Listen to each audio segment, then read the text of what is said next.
नमस्कार, हम अभी खड़े हैं इंदिरा गांधी स्टेडियम दिल्ली में और यहाँ से मैं आपको दिखा रहा हूँ कि आरक्षण के सपोर्ट में और संविधान बचाओ यात्रा के सपोर्ट में यहाँ भीम आर्मी के कार्यकर्ताओं का जनसैलाब उखड़ा हुआ है। और मेरे साथ सपोर्ट में एक ब्राह्मण भाई यहाँ पे आए हैं इस आंदोलन को सपोर्ट करने के लिए, और मैं इनसे सवाल करूँगा आप किस लिए यहाँ पे आए हैं? देखिए, हक और अधिकार की लड़ाई में निमंत्रण नहीं मांगे जाते। हक और अधिकार की लड़ाई में निमंत्रण नहीं मांगे जाते। जिसका जमीर जिंदा होता है वो खुद चला आता है। दलितों के साथ है ना? बिल्कुल साथ है, क्यों नहीं रहेंगे साथ? उनके ऊपर आए दिन अत्याचार हो रहा है भारत के हर राज्य में, क्या कहना चाहते हैं? देखिए, किसी दलित पे अत्याचार नहीं हो रहा है। अगर दलित पे अत्याचार हो रहा है तो भारत पे अत्याचार हो रहा है। वो बात को समझने की अपना अंग है कि नहीं है? अत्याचार करने वाले आपके समाज के लोग हैं।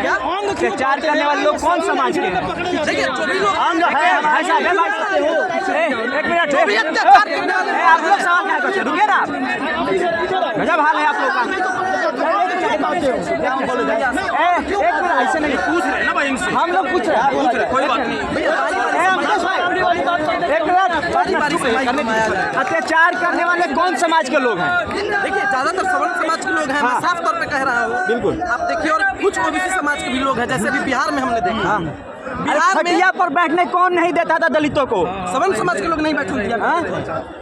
स्वर्ण समाज के लोग नहीं स्वर्ण समाज के लोग नहीं बैठते। आप स्वर्ण समाज से हैं, स्वर्ण समाज के बीच इस बात को रखते हैं कि दलित हमारे भाई हैं, जैसा यहाँ। देखिए भैया, इस बात को समझने की जरूरत है। हम मानते हैं पहले शिक्षा का अभाव हर जगह है। अभी भी बहुत सारे जगहों पर शिक्षा का अभाव है, और इस बात को मानने में किसी को कोई कोताही नहीं होनी चाहिए। अभी भी सवर्ण समाज में लोग ज्यादा शिक्षित हैं, और जो दलित समाज है उसमें लोग कम शिक्षित हैं। मैं आपको नाम लेकर के बताता हूँ। हमारे बिहार में एक जाति आती है मुसहर समाज, उसमें अभी भी 90% लोगों के पास खुद की भूमि नहीं है। 90% से ज्यादा बच्चे पढ़ते नहीं हैं, और 80% से ज्यादा लोग, मतलब 8-10 साल में ही उम्र होता है, खेतों में काम करने के लिए भेज दिए जाते हैं। तो ये गलत है कि नहीं है? इस तरह का नहीं होना चाहिए ना। शिक्षा का अधिकार सबको मिलना चाहिए कि नहीं मिलना चाहिए? पढ़ाई लिखाई होनी चाहिए कि नहीं होनी चाहिए? अगर हमारा समाज शिक्षित है और कोई दबा कुचला समाज का है, तो उसको शिक्षित करने का काम किसका बनता है? जो पढ़ा लिखा है, जो ऊंचे तबके पे है। आप लोग पढ़ने भी तो नहीं देते थे भैया। आप लोग भैया पढ़ने नहीं देते थे, और आज की बात कीजिए, दोनों में फर्क हो जाता है। आज की बताइए। देखिए, अगर बात की जाए एक घर की, अगर एक घर में 4 भाई हैं और 2 भाइयों को परेशान किया जा रहा है, प्रताड़ित किया जा रहा है, किसी कारण से 2 भाई गरीब हैं, तो उस घर का विकास कभी हो पाएगा? नहीं हो पाएगा। 4 भाई में 2 भाई अगर लड़ रहे हैं, तो कभी उस घर का विकास हो पाएगा? नहीं हो पाएगा ना। अगर दोनों भाई एक होकर के चलेंगे तो विकास होगा कि नहीं होगा? इसी तरह से हमारा देश है। अगर हमारे देश में दलित भाई सवर्ण भाई से लड़ेगा, ओबीसी भाई सवर्ण भाई से लड़ेगा, या फिर मुसलमान दलित से लड़ेगा, तो कभी विकास हो पाएगा देश का? नहीं हो पाएगा ना। इसलिए सबको मिल करके एक साथ चलना होगा, और कदम से कदम मिला करके। आप आरक्षण बचाने की लड़ाई में आए हैं। आरक्षण का सबसे ज्यादा विरोध करने वाले लोग कौन हैं? आरक्षण का विरोध कर मनुवादी विचारधारा के लोग हैं सबसे ज्यादा। मनुवादी विचारधारा कौन लोग हैं? जो मनुस्मृति को भी मानते हैं, मनुस्मृति को पूछते हैं, मानते हैं, संविधान मानने वाले को घर जाते हैं। खुल के तो बोल रहे हैं। जो मनुवादी लोग हैं, मनुवादी व्यवस्था के लोग हैं, जो अभी भी कहते हैं कि, मैं नाम लेके बोल रहा हूँ, ओबीसी समाज के बारे में बोलते हैं कि तेली का मुंह देख लेंगे तो दिन खराब हो जाएगा। अगर किसी दलित का छुआ हुआ खा लेंगे तो हम अपवित्र हो जाएंगे, अशुद्ध हो जाएंगे। वही लोग हैं मनुवादी विचारधारा के लोग। वो नहीं चाहते कि आज भी देश का दलित समाज आगे बढ़े। बता रहे कर्पूरी ठाकुर, जब कर्पूरी ठाकुर बिहार के मुख्यमंत्री थे, राम नरेश यादव यूपी के मुख्यमंत्री, तो एक संदेश यूपी से जाया करता था कि दिल्ली से चमड़ा भेजिए संदेश, वहीं चढ़ावे करते बार बनाए कर्पूरी, वहीं चढ़ावे। राम कौन लोग थे मिलने वाले? देखिए, बता रहे हैं, वो लोग मनुवादी विचारधारा के लोग थे। साफ साफ बता रहे हैं। कर्पूरी ठाकुर जी जब सीएम थे, शायद आपको नहीं पता होगा, एक और बड़ा ही गलत नारा दिया गया था, कर्पूरी कर्पूरा छोड़ गति पकड़ अस्तूरा।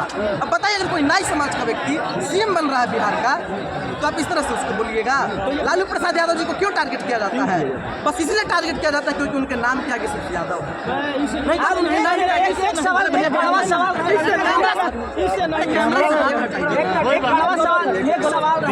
आप चाहते हैं कि इस देश से जाति खत्म हो? बिल्कुल, जाति व्यवस्था खत्म। कैसे खत्म? देखिए, बाबा साहब ने इसका सीधा सीधा उपाय बताया था। जब तक रोटी और बेटी का तालमेल नहीं होगा, तब तक इस देश से जातिवाद खत्म नहीं। आप अपने घर किसी दलित की शादी कर देंगे? बिल्कुल कर देंगे। बेटी समाज की बात किए तो बिल्कुल कर देंगे। साथ में बैठ के देखिए, तभी सब कुछ संभव हो सकता है, जब देश एक सूत्र में बन करके रहे। और ये तभी संभव होगा जब दलित ब्राह्मण से प्रेम करे, ब्राह्मण दलित से प्रेम करे, कोई क्षत्रिय है वो शूद्र से प्रेम करे, मतलब जो भी मनुवादी व्यवस्था है उसको खत्म करना होगा और बिना जाति धर्म के भेदभाव को देखे हुए एक दूसरे से मिल करके काम करना होगा। सबसे पहले जो अभी जरूरी काम है ना, महत्वपूर्ण कदम, मैं झारखंड से आता हूँ और झारखंड में पलामू जिले में हमारा घर है। वहाँ पे अभी भी मैं सही बताऊँ आपको, तो जो हमारे गाँव में पासवान समाज के लोग हैं और जो फॉरवर्ड क्लास के लोग हैं एक साथ बैठ के खाना खाते। और इस चीज़ का विरोध मैंने किया था जब हमारे दादी का मतलब क्रियाक्रम हो रहा था, तो शुरू हो गया होगा आपके समाज से। हमारा ही विरोध शुरू हो गया था, लेकिन बाद में लोग इस चीज़ को समझे और बुला करके साथ में बैठाएं और खिलाएं। तो ये चीज़ धीरे धीरे होगा और धीरे धीरे बदलाव होगा, तभी कुछ होगा। इन लोगों का सवाल है कि आप इस आरक्षण बचाने की लड़ाई में बिल्कुल सवाल आए पूछे, हैं, जवाब दिया जाएगा। आरक्षण बचाने की लड़ाई में आए हैं, सिर्फ आप राजनीति करने आए हैं। हमारी देखिए भैया, अगर राजनीति करनी होती, आप भी बिहार से आए हैं, पटना में आपकी मुलाकात हमसे पहले भी हो चुकी है। अगर मैं राजनीतिक व्यक्ति होता तो मैं हर मुद्दे पर राजनीति कर लेता। अगर राजनीति करनी होती तो मैं बिहार से भी राजनीति कर लेता। मुझे दिल्ली में आने की क्या जरूरत है? संपूर्ण क्रांति के जनरल डिब्बे में बैठ करके आप समझ सकते हैं, संपूर्ण क्रांति के जनरल डिब्बे में बैठना कितना खतरनाक काम है। उसमें बैठ करके इतनी मुश्किल से परेशानी से यहाँ पहुँचना और फिर आकर के अपने समाज के लोगों के साथ आरक्षण बचाने की लड़ाई लड़ना, ये राजनीति, अगर आपको ये राजनीति लगती है तो ठीक है, मैं यहाँ से चला जाता हूँ। एक मिनट, आपकी लड़ाई में जो समाज आपके साथ बैठकर खाना नहीं खाता, जो समाज आपको खटिया में बैठने नहीं देता था, उस समाज के लोग आपकी लड़ाई में अब आने लगे, आपके सपोर्ट में खड़े, तो दिक्कत क्यों आप लोग को होने लगी? दिक्कत इसलिए है कि जब हम लोगों ने किसान आंदोलन में आए, गाजीपुर बॉर्डर, सिंगुर बॉर्डर, उस समय हम लोग के साथ में पूनम पंडित भी आई थी, लेकिन आज वो पूनम पंडित नहीं दिख रही है। हमारी लड़ाई कोई व्यक्ति विशेष से नहीं है, हम बिहार के बक्सर जिले से हैं, लेकिन बिहार में जब जाति जनगणना हो रहा था तो उसमें अपील करने वाले कौन थे? बिहार और तिवारी ब्राह्मण यही लोग थे ना। हमारे यहाँ मंडल कमीशन वाले कौन थे? नदी नाला मंडल कमीशन वाले कौन थे? हमारे यहाँ कहा था कि नदी नाला सरकार के, बाकी सब बिहार। हाँ, अब एक बात बताइए कि बिहार में सबसे ज़्यादा जमीनें किसके पास हैं? ओबीसी, एससी, एसटी, कितने अमीर हैं? कितने अमीर हैं कि क्रीमी लेयर की बात हो रही है? कितने एजुकेटेड हैं? हाई कोर्ट में कितने हैं? सुप्रीम कोर्ट में कितने हैं? कॉलेज यूनिवर्सिटी में कितने हैं? तो साथ देने के लिए आए नहीं, ये देश में उसी लड़ाई में ब्राह्मण भाई भी खड़ा हो गए। हम विरोध नहीं कर रहे हैं, हम विरोध नहीं कर रहे हैं, हम उनको विरोध नहीं कर रहा।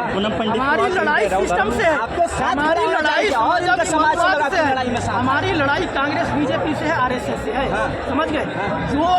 जो सिस्टम में बैठे लोग जो सदियों से, आज जो महात्मा गांधी कहते थे कि मैं इनको मतलब अपना अभिन्न अंग मानता हूँ, आज वो समाज, वो अपने समाज को क्यों नहीं समझा पा रहा है कि तुम अपने ही भाई के साथ, जब बेटी रोटी के रिश्ता ही नहीं है, जब बाबा साहब ने ब्राह्मण के लड़की के साथ शादी नहीं किए थे, वही शादी बाबा साहब की शादी बाबा साहब की 3 बहनें थी, उनकी भी शादी ब्राह्मणों से हुई थी, तो कैसे नहीं था बेटी रोटी का संबंध? और दूसरी सबसे बड़ी चीज भैया ने एक बात बोली, अमितेश पांडे भी तैयार है बेटी रोटी का संबंध, दूसरी सबसे बड़ी चमार के लड़का से शादी करे तो हम लोग और सही है।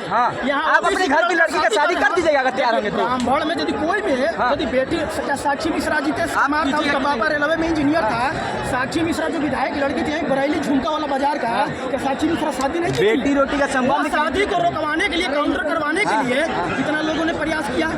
वो बाबा साहब की शादी रोकवाने के लिए निमंत्रण कहाँ तक चला गया? महात्मा गांधी के पास चला गया। महात्मा गांधी ने कहा कि मैं इस चीज को नहीं रोक सकता। देखिए इस देश में सिस्टम बहुत, जो सिस्टम के लोग बैठे हुए हैं, ठीक है, वो कर क्या रहे हैं?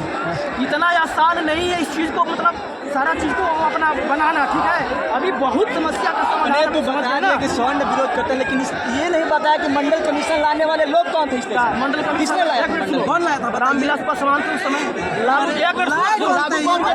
वीपी सिंह प्रधानमंत्री थे, वीपी सिंह प्रधानमंत्री थे, वो किस समाज के? स्वर्ण थे, जनरल सिद्ध राजपूत थे, लेकिन कितने Rajput supreme court, high court में भरे हुए, बताओ? एक मिनट, राजपूत आरक्षण का विरोध क्यों नहीं करता है? कितने राजपूतों को अपना नेता मानते हैं? एक मिनट, मेरी बात को गौर सुनिएगा। रामविलास पासवान, वहीं बिहार में लालू यादव को चारा घोटाला में, चारा घोटाला किसने कहा? जगन्नाथ मिश्रा, आज जेल जा रहा है लालू यादव। कितने यादव लालू यादव को सपोर्ट कर रहे हैं? एक ब्राह्मण पूजा पाठ कर रहा है, एक ब्राह्मण हाई कोर्ट में बैठ करके न्याय का अपील कर रहा है, एक ब्राह्मण उसके ऊपर केस कर रहा है, तो फिर कैसी न्याय? ब्राह्मणों से दिक्कत है या ब्राह्मणों के ब्राह्मणवाद से? व्यक्ति का नाम नहीं ले रहा, ब्राह्मणवाद से, मैं व्यक्ति का नाम, जो सिस्टम में हो रहा रहा है। केस करने वाले कौन थे? ब्राह्मण लोग। देखिए इस लड़ाई में देखिए इनकी जहाँ तक बात है, इनके अंदर एक जाति को लेकर के धूलबाजी है और कुछ नहीं। दूसरी सबसे बड़ी चीज ये कभी नहीं चाहते ऐसे ऐसे लोगों से ऐसे ऐसे लोग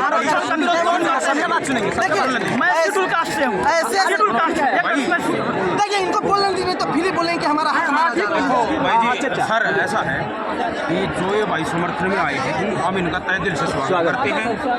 और देखो जी जब हमारे समाज को ना शिक्षित होने की जरूरत है, जब शिक्षा बिल्कुल प्रचंड रूप से उफान मारेगी ना तब हम अपनी मांगे अब ले लेंगे। और अब जो आज का जो आज जो ये आरक्षण की जो रैली चल रही है, देखो जी ये भाई इतनी दूर से यहाँ आया है, देखो हमने विरोध नहीं करना चाहिए। अगर कोई ब्राह्मण समाज से आ रहा है तो साथ खड़ा होना चाहिए, बहुत बड़ी बात है। साथ खड़ा होना चाहिए आप लोगों को ना। एक देखो धीरे धीरे है ना हमारी भावनाएं बदलती है। अभी बहुत सारे ऐसे है ना ब्राह्मण लोग ऐसे नहीं कि वो गलती है, बहुत सारे लोग ऐसे भी जो सपोर्ट में है, जैसे कि ये भाई आए हैं। और रही बात दलित समाज की, दलित समाज भी तो शरणों के साथ काम कर रहे हैं भाई। अगर जो हमारी एकता इतनी है तो फिर वो वहाँ से छोड़ के आ जाओ। देखो जी ये तो एक दूसरे के बिना काम चलेगा नहीं। इस तरह से विरोध क्यों आपके साथ आए हैं खड़े हैं तो इस तरह से नहीं पड़ता नहीं है जी। हम अपने मुद्दे रख सकते हैं भाई, हम इसलिए आए हैं और ये भाई आया तो मैं तो इनका शुक्रगुजार हूँ।